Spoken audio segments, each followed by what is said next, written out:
Joined now by Admiral Mike Studeman. Rear Admiral Studeman retired from the Office of Naval Intelligence recently. I first became aware of him when a colleague of mine sent me his article from War on the Rocks in April titled, "China is Battening Down for the Gathering Storm Over China." I got in touch with the Admiral and said, would you come on? And he told me he just published a new book, Might of the Chain. So I read the book as well. And we're going to talk about both the article and the book. Good morning, Admiral. Great to have you on.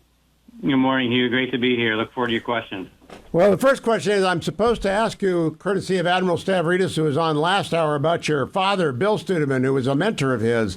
That's not much in Might of the Chain, except I think he must have been awfully lenient with you because you got in a lot of trouble as a kid. I actually did. He was the Sixth Fleet Senior Intelligence Officer, or N2, when I was in my wilding years in a place north of Naples, Italy. He was on the flagship, and occasionally he would get calls to take care of his son off ship. So, yeah, those were some challenging years for him in many ways. You know, I just think it's very reassuring to parents and grandparents everywhere to know that you might have a wilding on your hands, but they can grow up to be a rear admiral and run all of naval intelligence. Now let's get to the... Go ahead, Admiral. Anybody could be saved from anything. You're right. Anything you do before you're 20 years old, you can recover from. I'm a living example of that. Well, I want to go straight to China, and especially to Chapter 16 of Might of the Chain. And Might of the Chain is your new book. I just posted the link to it on X, because the key here is boldness. And I quote from you, both Republican and Democratic administrations set tough policies on China, directed actions to strengthen our country and protect ourselves. But by and large, most Americans remain only vaguely aware of the full extent of our national and international China challenge. In that chapter, you talk about you stepping up at a symposium and really laying it out. My question is, why don't we get more of that, especially from the military? They may be the last actors on the American stage who have the credibility in both blue and red states. Well, the military supports civilian political leaders who have a certain way of leading, and we follow our orders. And when political leaders want to reduce friction with China by not talking about some of the challenges and simply, doing quiet actions where they think actions speak louder than words, then the military will essentially be told to keep the rhetoric and tone down. So there are plenty of military intelligence and political leaders, the intelligence community, Congress, many others who realize what's going on, but it's not part of our national conversation. Take a look at State of the Union addresses. Take a look at major speeches. We're sort of whistling through the graveyard with many of these things, and there's this big debate over the idea of public diplomacy and strategic messaging. I would just disregard that for a second and say, you know what, there's a difference between communicating with the rest of the world and talking about what we stand for and challenges that come with authoritarian governments like China and Russia and the American people. And I think that the commander-in-chief, the cabinet, and other senior leaders have a responsibility to talk about dangers to America at all times, and particularly now with the way that China is aggressively exercising foreign policy and doing so much more to harm American and allied interests. So not talking about it, to me, is counterproductive. Now, Admiral, when the last year of the Trump administration, Vice President Pence began a series of 5 speeches, one by him, one by Attorney General Barr, one by FBI Director Wray, one by National Security Advisor Ambassador O'Brien, and then the cycle was completed when Secretary of State Mike Pompeo came out to the Nixon Library and gave a speech in front of Nixon's grave to send the message that the delusion about China was over. 5 speeches in 13 months. Barely a mention in the media. I covered China extensively. How do we change that? Because I don't think elite media has a clue about Xi Jinping.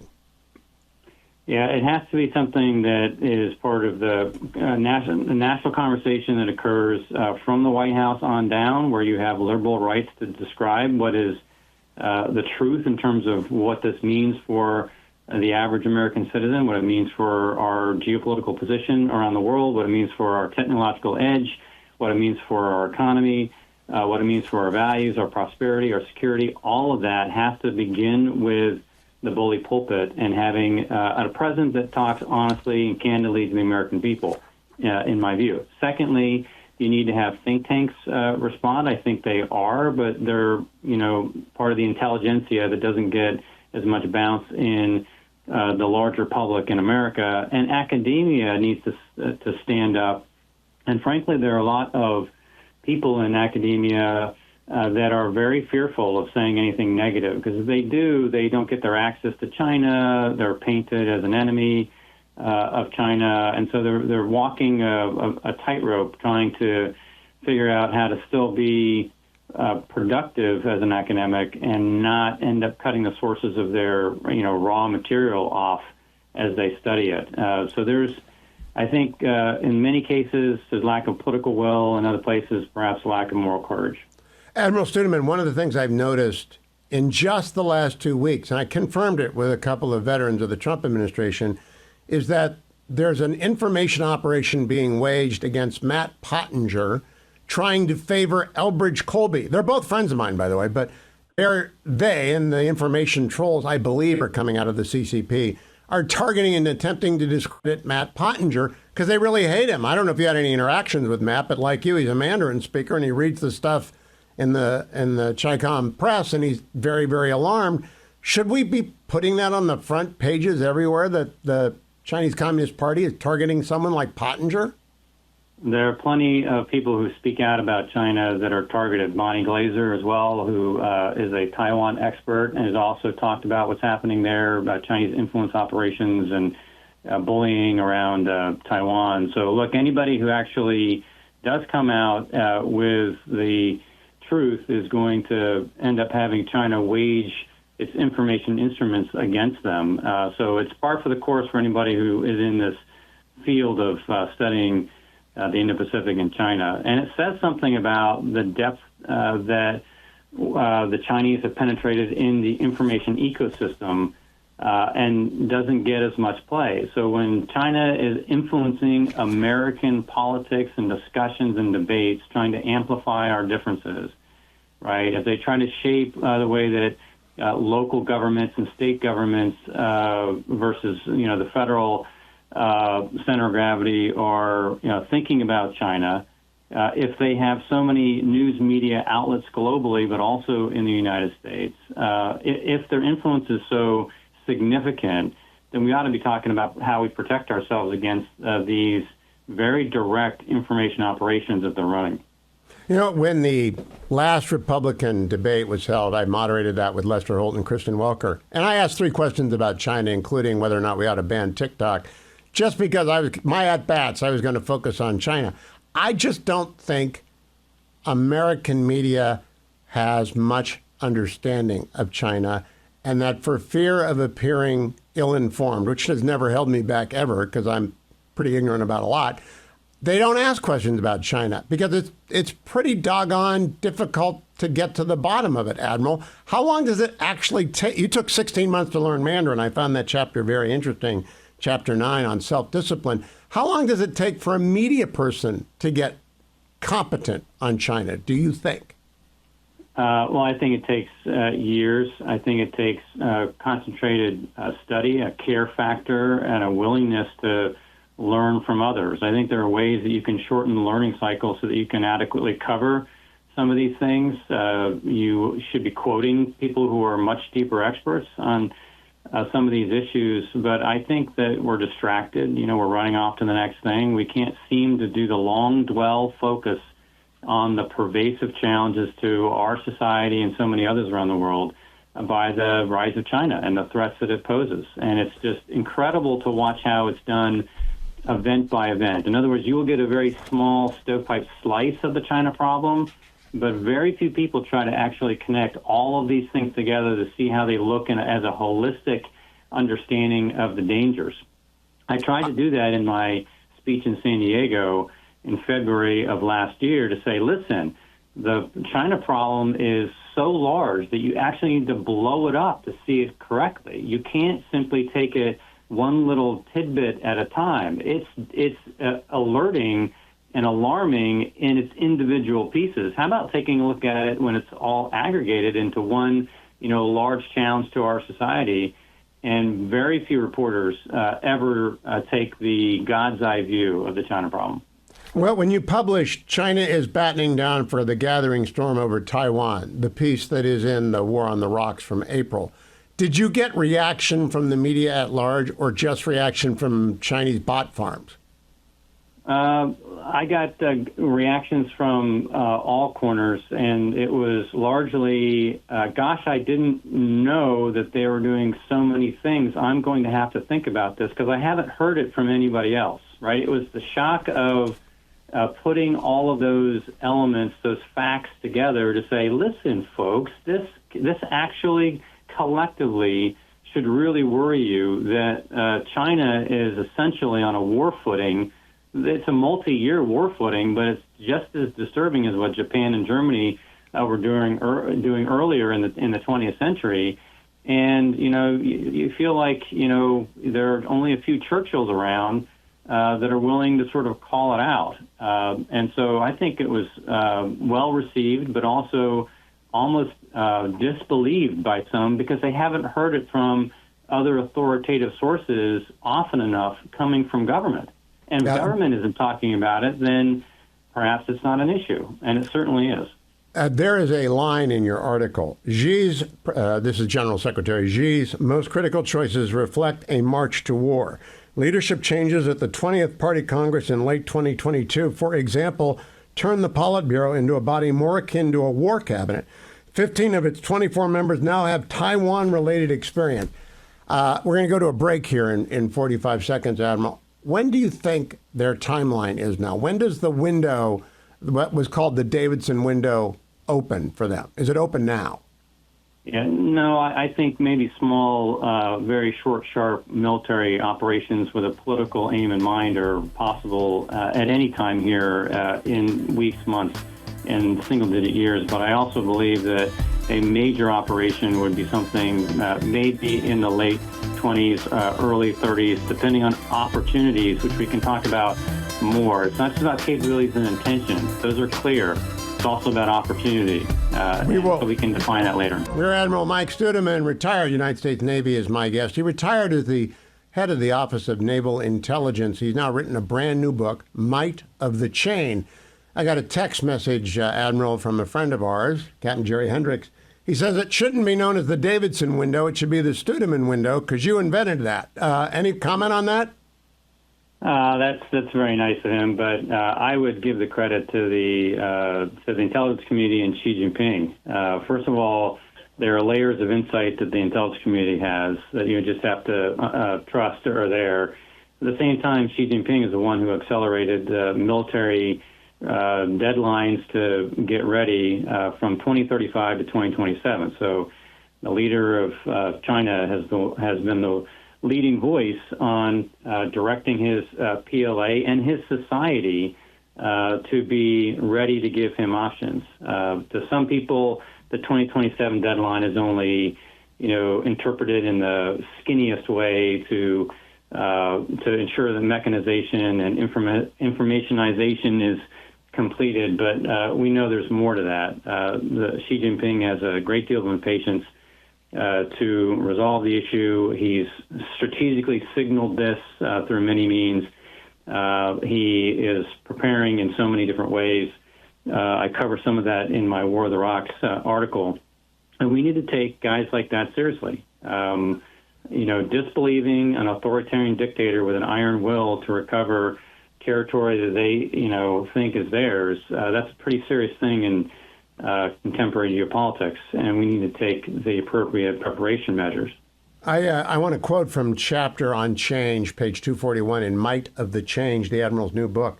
The intent was to elevate China into the position as the strongest, wisest voice on acceptable norms in the 21st century, ultimately making the world safe for authoritarianism and enabling China to reattain what it deemed to be its rightful place at the top of a multipolar system. Then you go on to point out, China has routinely violated all of its pledges on everything. Is there any reason for anyone in the West to trust anything that Xi Jinping says, Admiral? Look, I think that the highest skill in dealing with China is understanding the dividing line between what actually constitutes benign behavior and intent and what constitutes malign behavior and intent. There are plenty of economic entities in China that are at the provincial level, at the state level, municipal level, that simply want to make profits and increase their standard of living and move on. Many of them are corrupt and are cunning and do this in ways that don't follow the rules of the World Trade Organization or anybody else. But that's in some respects in the benign category. People just wanting to make the best of their current situation. But then there's sort of the government intent to be able to essentially displace the United States as the strongest pole in a multipolar world. That's the Xi Jinping ambition when they talk about rejuvenating China by 2049. Well, he's actively doing this and well on his way. Many countries in the global south are already significantly kowtowing and are reliant on China and are willing to support China as it moves forward with many of its aggressive policies. So we have a gigantic Cold War-like environment on our hands. Our government refuses to recognize this as a new Cold War with different aspects, but as the same depth of the problem, same magnitude of the challenge.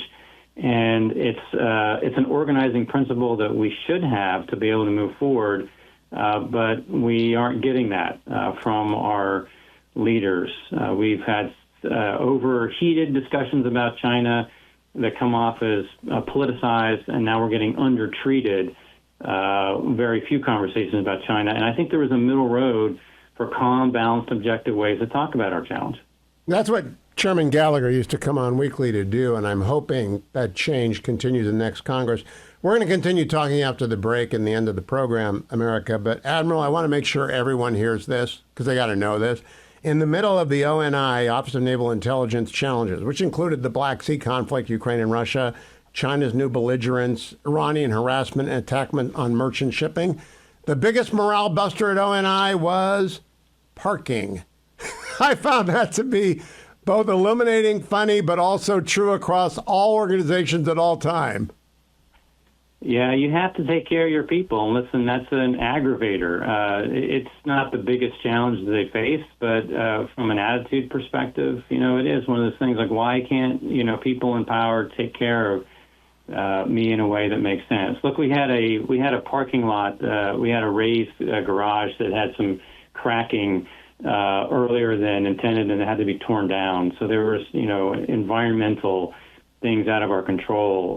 But at the same time, it's just sluggish to get the bureaucracy to sometimes respond to these emergencies. Rear Admiral Mike Studeman, retired United States Navy. His last job was the Office of Naval Intelligence, and he's now written a book, Might of the Chain, which I've linked over at my X account. But just remember Might of the Chain and go to Google and get it. You will be happy with this.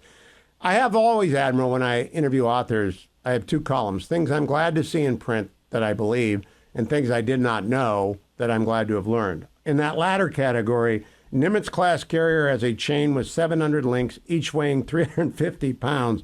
If one breaks, the anchor doesn't work. I was unaware of that. I didn't even think of the need for a carrier to have an anchor. I gather that that is on every naval ship. Yeah, so most ships have two anchors. One is the fail-safe, and so that allusion to the anchor is to say, essentially, we all need to interlink better if we want to do some heavy lifting. And any one link that is rusted or cracks or breaks has consequences for the entire operation. And we're all in this together, right? We have challenges that are not internal, where the greatest enemy of the United States is your neighbor. That's not it. There are bigger challenges to our security, our prosperity, and our values. And we need to recognize this, and we need to work together. We all need to be strong contributory links. So work on your own. Figure out what you are contributing to your society. Are you productively engaging, or are you adding to toxicity that doesn't move our country forward?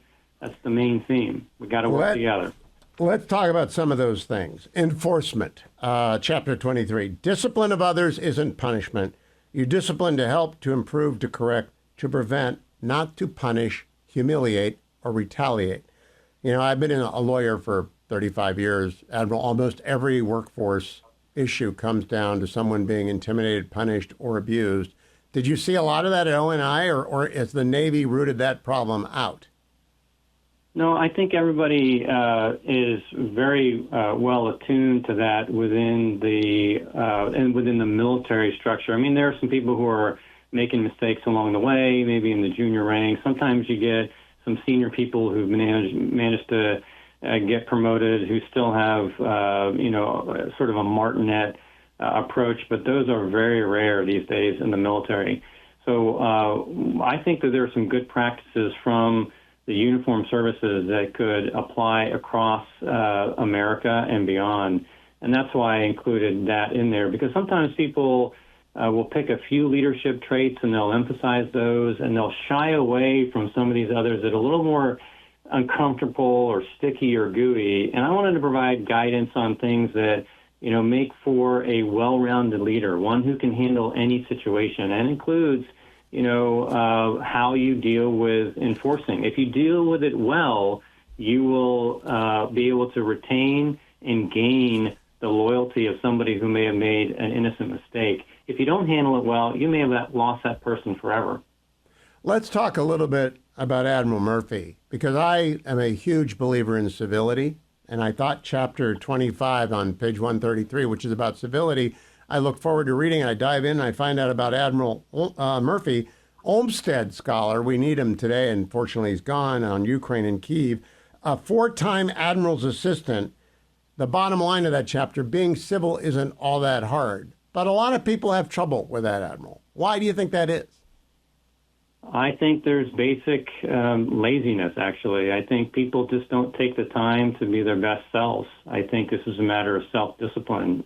People launch from the safety of their homes, invectives, and I think it's easy to do because there isn't a lot of accountability that rests on those people, and maybe some of them need it for catharsis or to make them feel better or to just lash out.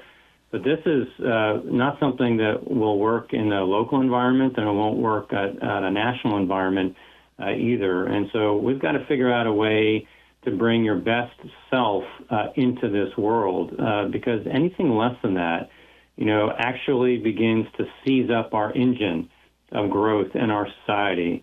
It doesn't actually move anything forward. It doesn't lead to the kind of qualities that enable us to have compromise on very, very hard issues. And so I would just say, Steve Murphy, he would have been an admiral, except cancer cut his career and his life short. But he, to me, was the exemplar of what that looked like. I misread that. I thought he had achieved flag rank when he walked into your little office to tell you about his diagnosis. He wasn't Admiral Murphy?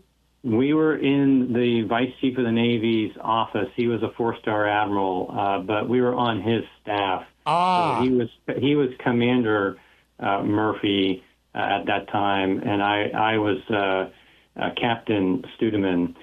So anyway, he ultimately made captain, but he obviously couldn't fight the cancer, but for those 2 years there. And he did that, showing even in the worst time, even when he had full rights to perhaps be an angry, frustrated, person, that he enhanced all of his, qualities that related to how you deal with other people, with civility, with warmth, with kindness, with decency, with authenticity. He was the kind of guy that I wish more Americans could be like. I don't know if it was his nickname or his call sign, but it's Elbows. I like that a lot because it shows that he really would play hard, but also play civilly. That's right. On the basketball court where he got that nickname in high school, he was tall, lanky, and those would fly. But at the same time, when it came to dealing with people, it was velvet glove. Let me make sure I cover three things here, because I want the audience who hasn't yet read the book to know how to do this. I borrowed from your chapter 7 yesterday, Internal Matter, and I quoted that long ago I concluded that what we think is good enough communication is usually never good enough. I think everyone should have that on their wall. You cannot over-communicate, Admiral, and I applaud you for saying that. I agree. Sometimes we bore ourselves. We think everyone's heard it. I should stop talking. And as it turns out, you need to vary up what you're transmitting, say maybe the same theme in different ways, because you reach people in different, descriptions of how you want to get a point across. And so you have to keep looking at how you do that, and whether you're speaking, whether you're writing, whether you're using symbols and other things to be able to make your point. And you just have to keep at it long after you think you might have gotten close to communicating successfully. Now, I want to jump from that over to reflection, which is chapter 15. The importance of alone time is underappreciated, notoriously tough to schedule, even if you want some. You were trying to get some when you were trying to work out, quote, the thorny problem of trying to figure out how to do pattern analysis of Iraq's military. That's quite a problem. Did you eventually think that through yourself? Well, I had to go finally away from the other centers on the aircraft carrier during Desert Storm that were a buzz of activity, and I really had to find some peace and solitude. It was one of my first experiences with, just immerse yourself and be okay with the silence and know that it may be, 15, 20, 45 minutes later, but you let your mind settle and you don't get the distractions that come from things around you. And the brain will ferment, it will help you, but you need to be able to carve out that time to be able to really in-depth tackle a single thing. And sometimes we don't give enough time and focus to single things. And meditation or solitude and things like that give you that opportunity that otherwise just isn't there in our frenetic lives. Now, I am curious, Admiral. I'm an old marathoner, and I mean old. I don't do them anymore. I'm limited to 10Ks after all these years. You're an ultra-endurance athlete. You would do 8, 12, 16, eventually 30-hour competitions. When you would do that, did you listen to books on tape, or were you just in your head? Oh, you can listen to music when you're training for those things with earbuds and things like that, but, not in an actual race. They don't allow you to, put on your music. They want you highly attuned to what's going on around you, because in those adventure races, right, you really need to be, at your very best and alert and not being distracted there. Besides, if you're carrying, earbuds in your iPhone or something, you're carrying extra weight, which you don't want to have weigh you down when you're doing a 30-hour race. Are you still doing those?